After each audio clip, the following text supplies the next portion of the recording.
Welcome to the Healthy Perspective Podcast with your host, chiropractor, entrepreneur, mentor, and author, Dr. Chris Bowman. He'll break down and extract the secret sauce behind his own success and the success of some of the top leaders in every category and from around the world. Get ready for your weekly mental adjustment because shift is going to happen.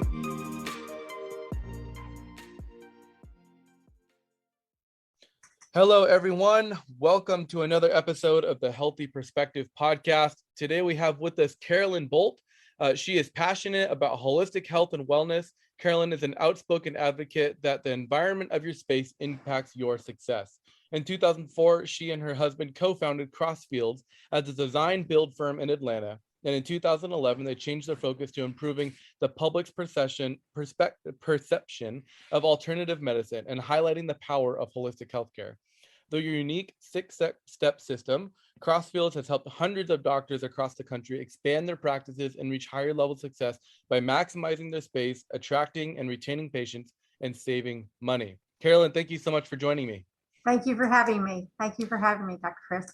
You know, it's funny, when I saw Carolyn book, I recognized the name and realized when I researched your website and whatnot that we'd actually have a conversation 4.5 years ago when I was looking to build my own chiropractic practice.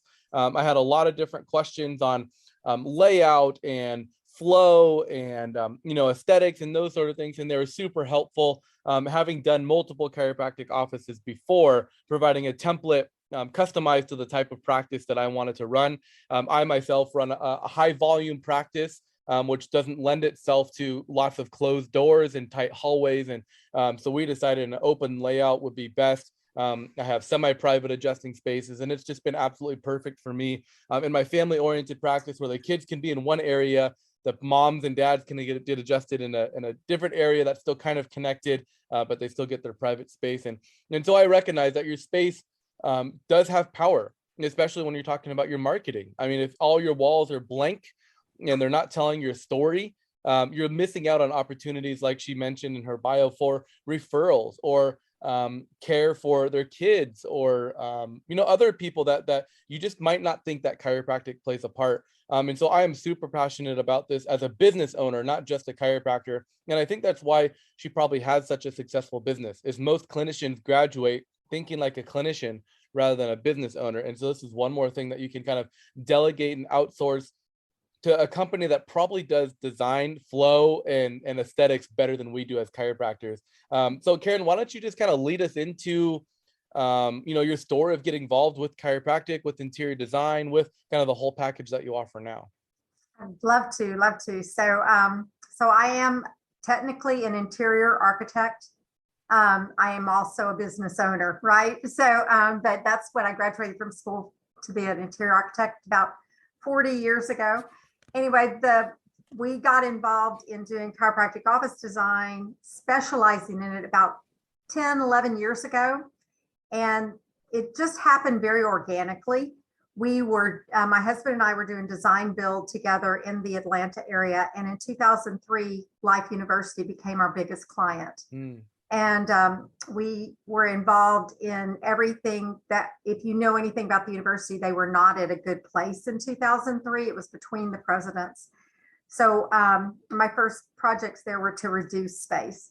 But going on from there, the new president came on board, and it's like, how can we elevate this whole campus, elevate the whole university by elevating the space? They understood that the space impacted how people perceived it, how people reacted, how they worked within the space, et cetera. So we got involved in doing that. And so what that did is it got us very, very involved in the business of chiropractic. We began to understand the challenges, the pains, the trials, and also the passion and the purpose and the whys behind chiropractic and why people are choosing to go that direction. At the same time, we were already chiropractic patients. So that story is in 91, my daughter was 2 years old and had chronic tonsillitis. And I was very medically based. I wasn't alternative, holistic based at all. And her pediatrician wanted her tonsils out.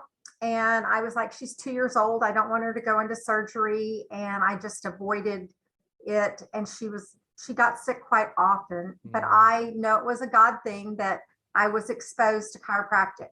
And one of the people that told me about chiropractic to begin with was a student at Life University that was in her finals quarter. And she was my daughter's roommate's babysitter. Okay. So my daughter's babysitter's roommate, I'm sorry, but she already knew my daughter. So she helped me feel at ease about a child being adjusted. All I knew about chiropractic is you went there when you had a car accident. That's how blind I was. Anyway, went through with Karen. She about 3 months into it, she came down with tonsillitis. We did everything Dr. Karen said to do. She's 32 years old. She still has her tonsils. And I learned about chiropractic from that experience and have been a chiropractic patient ever since. Wow. So we were already patients. We already believed in it. We were immersed in the business, and we had an opportunity to teach chiropractor students. We just did it free as a service about the impact your space has on your success.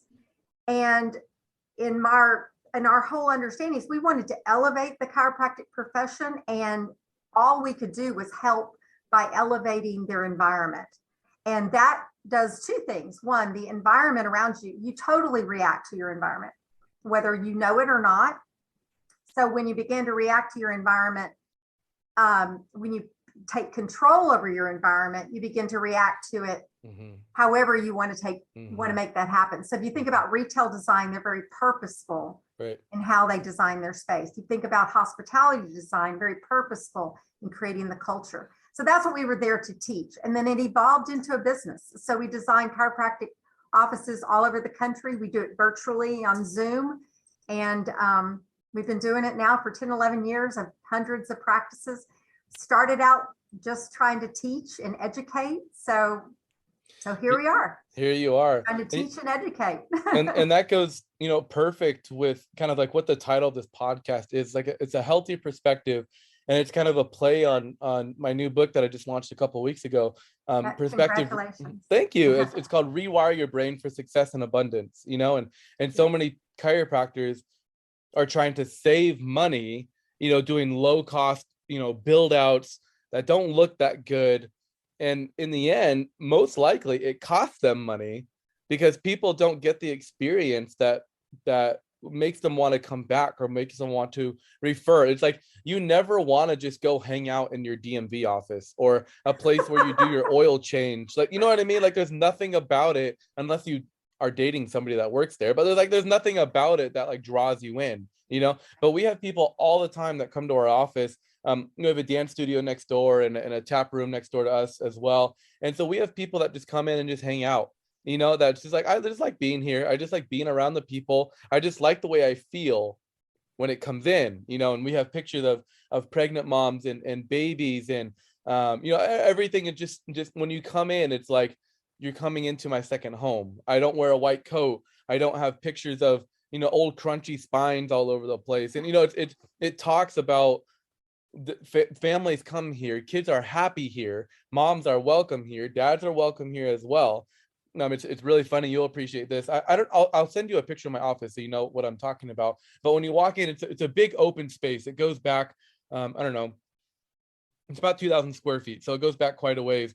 And when you come in, you see the front desk on your left. There's a big beam and it has drop down like incandescent lights, and then my logo and name kind of like embossed on the wall. Yes. And then the desk is made out of pine stained like kind of like a darker brown, and then all my T-bars are all that pine stained brown. So when you're looking out, it's kind of like this woodsy type of feel, and all the guys appreciate the wood that makes the T-bars. And then right next to my TV, I have two maps of Yosemite and Yellowstone. And so the guys will either go up to the maps and look at that, or go like knock on the wood or look at the construction of the wood, versus the ladies are all looking at the different aesthetics of the pictures or the plants that are in there. And it's so funny that like I'll walk into some chiropractic offices that are pediatric and it looks like you're walking into your pediatric dentist, where it's like you don't really want to hang out there. Like, everything looks snotty and gunky and like kids have done gross stuff all over it. Like, you know what I mean? Why don't you give us maybe a testimonial or a story or two, just like kind of like what I shared, where somebody maybe has had a ugly office, so without sugarcoating it, I guess, and you've transformed it into something that expresses that true person, and how it changed that person's the chiropractor's emotions, how it changed the business, the staff. Why don't you just fill us in? Yeah, I have a lot of stories, and we have stories on our website. But one that comes to mind, I've got two that come to mind. One of them that comes to mind, and what you're talking about that you designed to your ideal patient, right? So you knew who you wanted to come into your space. You knew what the environment you wanted it to be, what the culture was, all of those things. So you were very purposeful about all the elements you did to create that space. Right. And so if you think about it, that is a piece of your marketing. It's your biggest marketing expense. It is your biggest branding, right? And it should all match together. So who you are, who you want to be there, the culture you want to have, all of those type of things all mesh together. So I think of the two stories that come to me. One kind of goes a different direction in that he had bought a practice and he did what he could to spruce it up. It was in the Minnesota area, Milwaukee area. And he was doing the marketing, doing everything he could to get out there, being part of networking, et cetera. And about 4 or 5 years into it, he decided to get more of his ideal office. He'd gone past the immediate launch and gotten into build and had some more money and wanted to do something more permanent. So he leased a space and designed it from scratch. And he had a training mode that he would do at lunchtime, and he had different things that he wanted, had a a pediatric niche to it, little pediatric area, all of those things.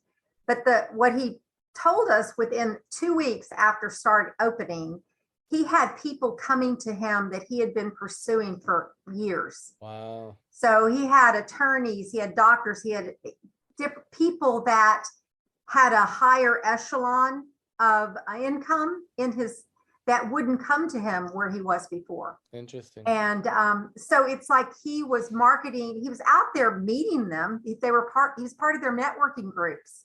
They were friends of them. He was even doing business on that side. Wow. They weren't doing business. And so they just they immediately saw him more successful immediately.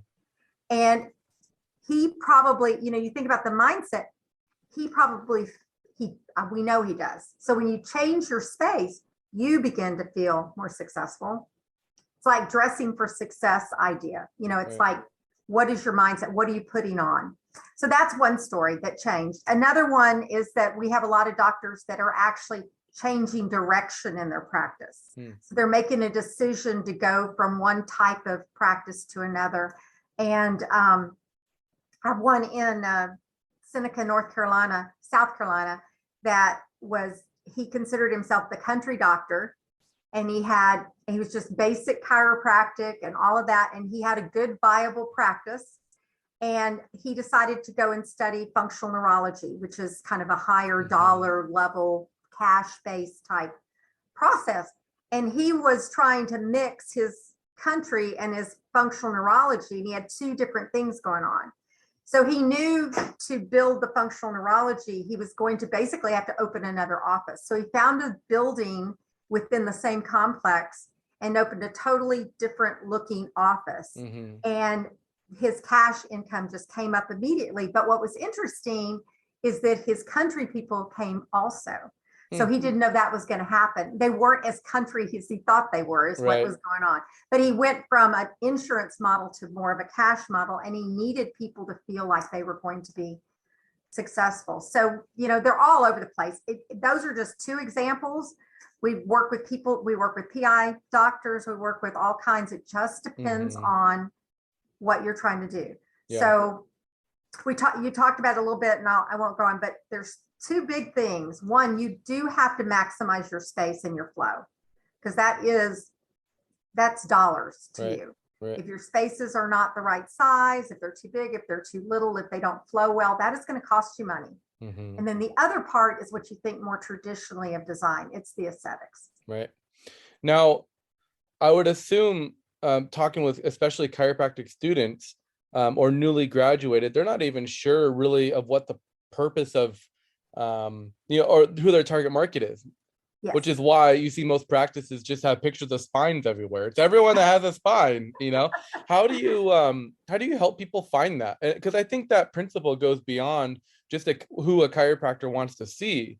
Even your home, if you're looking for relationships or all of that stuff kind of it kind of plays into the same principles. If you want to have a network of people with high net worth, you're probably not eating at McDonald's and wearing Ross shoes or something. Like, you're probably eating at higher echelon places and you're wearing nicer clothes. Not that those things are necessary. It doesn't make you a better person. You can still be sleazy and wear that nice stuff and you're still not going to fit in there or whatever. But those are some of the thresholds that people look to. How do you kind of coach people into that mindset of thinking what the other people wants instead of just what the person wants? Yeah, that's that. Well, in the classes that we teach, we do that more. I will tell you, most of the people that come to us as to do work with us, they are more business minded and they've already processed through a lot of that. Do you follow me? Yeah. Because you're exactly right. When you're getting out of school, I mean, we can say this for any profession, not just chiropractic. Yeah. When you're getting out of school, you have some vision, you have some idea, but you're not really there yet. You need to have those experiences to get there. Right. So, what we do a lot is tell them, go listen to and go find the people that can help you sort through what you need to sort through to determine find a mentor, find a coach, find someone, find a best friend, someone that's been in the business before. We all need to do that in business. We all need those. That's why we listen to podcasts, right? We all need that support. So that's pretty much what we do. But as far as the students, we get them to start thinking about it. So, and beginning to understand. Part of what we do in the classes that we teach is we show a Walmart versus a high-end department store. And we just talk about both of those are very purposely designed. Right. You know what I'm saying? Right. And so you just decide what you want to be. You can be a Walmart. Mm-hmm. Do you know what I'm saying? Walmart makes a lot of money. Mm-hmm. Walmart serves a lot of people. Walmart, but you have to cater to that. Right. Just like I was talking to you about the one in Seneca. He went to a higher level of not clientele, but a higher level of service. Right. We couldn't go too high in his design, or he would get rid of all those people that didn't feel comfortable coming there. Right. So finding that right mix is real important. Right. Probably still no white couches in that office. Well, he doesn't have any children, so yes, he does have white couches. Oh, gotcha. Okay. All right. I'm like, that's not really country sitting on a white couch, but yeah, I mean, he called himself a country, but yeah. He wasn't really. Yeah. He wasn't. He changed is what was happening. He was changing, and so he kind of switched with that. Gotcha. Yeah, it's funny. Thinking about these concepts, we bought a cabin in the mountains a couple of years ago, and we wanted to flip it for Airbnb, which we did. And it's amazing just looking at the pictures before and the pictures that we're able to take afterwards, and the type of people that we were attracting to that cabin. Wow. We were able to attract a high ticket clients just because of a couple of touches that you would put in there that you wouldn't normally think of. Like, if I see a place that looks like my kids are gonna knock their eye out on every coffee table, like I'm not necessarily going to book that place, but if I see things are round, or if I see not a lot of white, or if like those then I know this is a little bit more of a kid friendly place. Or if everything is white and plush and like sharp corners, like we know, okay, that's not necessarily someplace that is going to be a fun family environment. And I think it's hard for people sometimes because you want to, there's that temptation to follow the money, who's going to pay more, but then also going with like, who are you called to serve?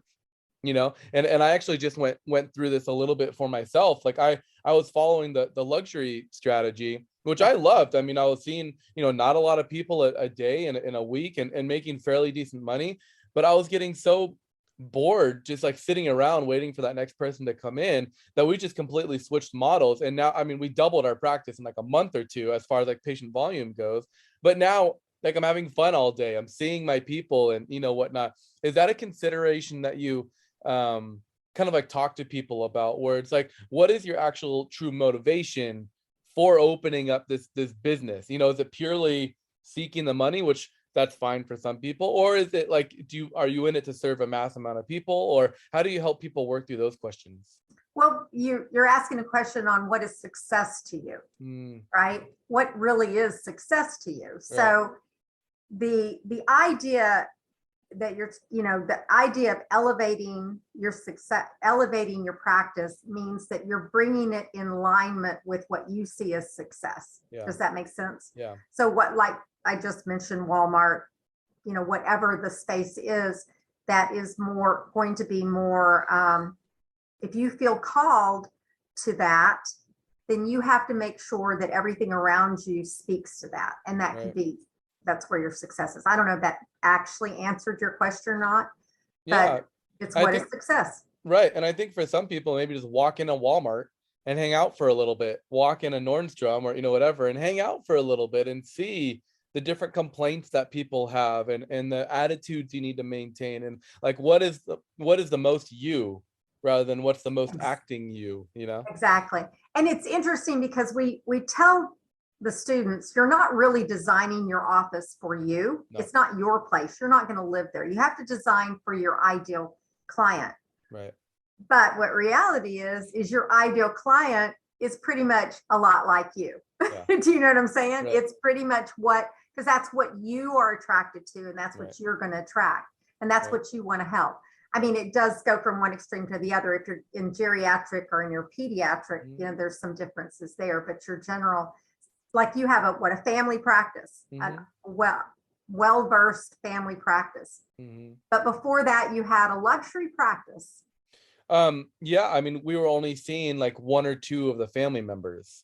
So we'd see a kid with autism and it'd be a package based around, helping this kid with autism, versus now I want to see the kid with autism and the mom and the brothers and the sisters and the dad and, the whole family. So I just restructured. I didn't change the look of my practice very, actually at all. I just kind of changed, like, I just felt incongruent where it's like the mom is sacrificing and in pain just as much as this kid, yet only one of them is getting care. So I just couldn't live with that anymore. I'm just like, I'd rather serve both and have the people live their best life and me get paid over the long run, rather than kind of the mom spending, her whole years of HSA or, whatever it is, and on a couple of months of care. We were getting great results. It wasn't unethical by any means, but it's like, I just felt like it's time to open it up and let more, make prices so that more people can come for the long term, rather than just for, in a sense, like a treatment for a certain issue. So got it. Yeah. That's so why don't you walk us through a little bit of what your process is like? Let's say a chiropractor is listening, a new chiropractor is listening, doesn't like the space that they're in, wants to revamp their space. If somebody hears about you or hears this podcast, what's the process like? So we have a complimentary consultation, which is what you and I think that we did together about 4.5 years ago. And we do it through a virtual meeting. And our goal is to really understand what you're dealing with, what you are, where you are. So we have two basic different things, people that come to us. We have people that are, I think that this is where you were, you're opening a new space and there's usually some kind of driving deadline to it. A lease is up, a new lease is happening, you're buying a building, there's something driving that. And you're looking at kind of from ground all the way up, what do you need to do with the space? Whether it's a space that's never been built out or a space that needs to be remodeled, or et cetera. So that one goes through a whole process of our steps. We also, and I'll tell you about that in a second, but we also work with chiropractors that are in their existing space and need a facelift. So they'll be, every 7 to 10 years, no matter what you've done, your space is going to date. And how do you get it freshened, a freshening? Okay. And we do that more like your traditional interior design. We're not moving walls. We're not doing anything. Some hybrids where, hey, I want to do this, but I've got a little bit of a tweak here. I've got a bottleneck here, because we've become experts at looking at flow and things of that sort. Mm-hmm. So you go through a complimentary consultation. Every project goes through 6 steps, just some are less amount of time than others, is what I mean. Right. The 6 steps, the first step is to discover, and that's to really get your vision and what your requirements are and really understand. We love people to come to us before they ever go look for space, because that helps them determine their square footage and helps them get a really strong vision of what their space would be. It's like creating a vision board of things where you get that strong. And then our step number 2 is where we spend a lot of time exploring. We call it explore, where we really look at specifically the space plan. And our goal, especially if you're starting in a new space, is to see how many different ways we could lay that thing out. A typical 1,400 square foot space could lay out at least 8 different ways. So if you just think about that, the bigger the space, the more. Mm-hmm. So we want to do it on paper so that we can really decide and process through and look at it before you build any walls and wish you'd done something differently. Right. And then our step number 3 is basically building the construction drawings, the architectural construction, because we're a full architecture firm also. Wow. And then step number 4 is what you would think of as the decorator part, where we really get into finishes and things of that sort. Step number 5, we kind of cover it all with the things you need for a permit, the engineers, et cetera. And then step number 6, we like to refer to it like wellness care. We've got all this package for you. You're ready to go. Now you're going to go into construction. So we're here making sure that what we've done will continue and get done all the way through. So that's our step number 6. So we would find like a contractor to fulfill the work, but all the work is laid out for them. So they don't need to do any of that stuff. Yes. Gotcha. So the other way that the way we work with, or the way we save money, is that it's the idea that you're hiring somebody that knows better than you do to get something done. Right. So it's not your level of genius, and it's our level of genius. Right. If you understand what I'm saying? So you're just using us to do that for you so that we can, you're paying us to do it, but our goal is to do it better, faster, better than you could do it yourself. And you're not using your time to do it. Right. So, and it's almost like one of those things where, we can let our kids eat candy and soda and whatnot because they love it and they don't want to eat anything else when they're 3 or 4 years old. But if we do that, we know, having been there and having foreknowledge of what that leads to, 2 or 3 years, that's going to be cavities, that's going to be ADHD, that's going to be all the chronic diseases that kids are dealing with nowadays. And so we don't let them do that stuff because we want to make sure that they're building a strong foundation. So when they get older, then they're able to, enjoy life rather than be, dependent on the medical system. So instead of me doing all my crazy ideas in my practice that ultimately are going to bring me down in 2 or 3 years when I'm seeing 200 people a week instead of 50 people a week or 100 people a week, we don't have to go and do it all over again. I have a mentor, he practices in Crystal Lake, and he wanted to be a general, practice. So he built his practice out, and he switched to pediatric, and he wanted to do autism. And so he built, a whole center of, all the different complementary services that go along with chiropractic, with ABA, speech, all of that stuff. And he's like, I don't like managing all. So he redid it again, and each time it's like a 6-figure remodel, and finally got it done, to where what he wants it to do. And so that way you're not paying the ignorance tax. You guys have seen many different practices, many different ways that it could work. There's only so many ways that it can be done. If you're sure about your vision and this is what you actually want to achieve, I highly recommend going with somebody that can help build what you need and what you want, rather than just put things in there that you want that either may not go together or may not be sustainable in the long term. We've seen all those people in chiropractic practices, the husband squeezes the wife to crack something in her back because she was sore, and she ends up worse, and it's going to cost more rather than if they just came in, got it done right the first time. There's not going to be any of those issues down the road.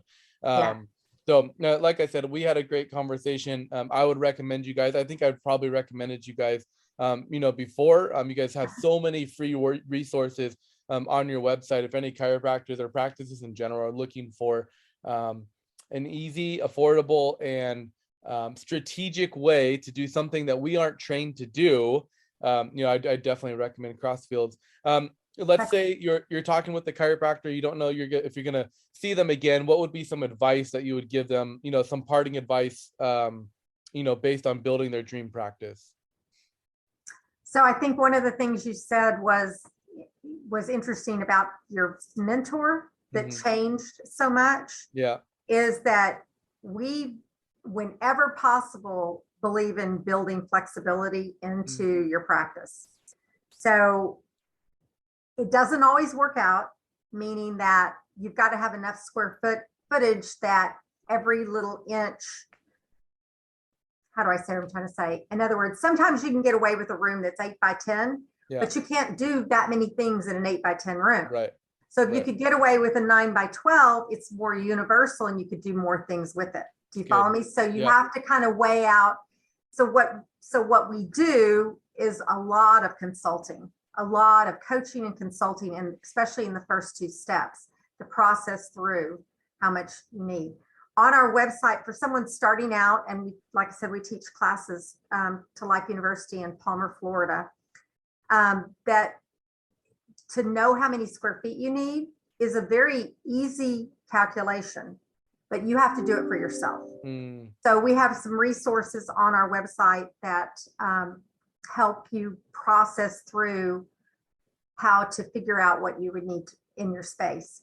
Because we still, to this day, we get chiropractors that come to us that they always want more in their space than they have the square footage for. I don't know if you dealt with that when you laid it out, but it's a very, very common thing, especially when they're moving and they're thinking, hey, I'm going from 1,400 to 2,800 square foot. I should be able to double.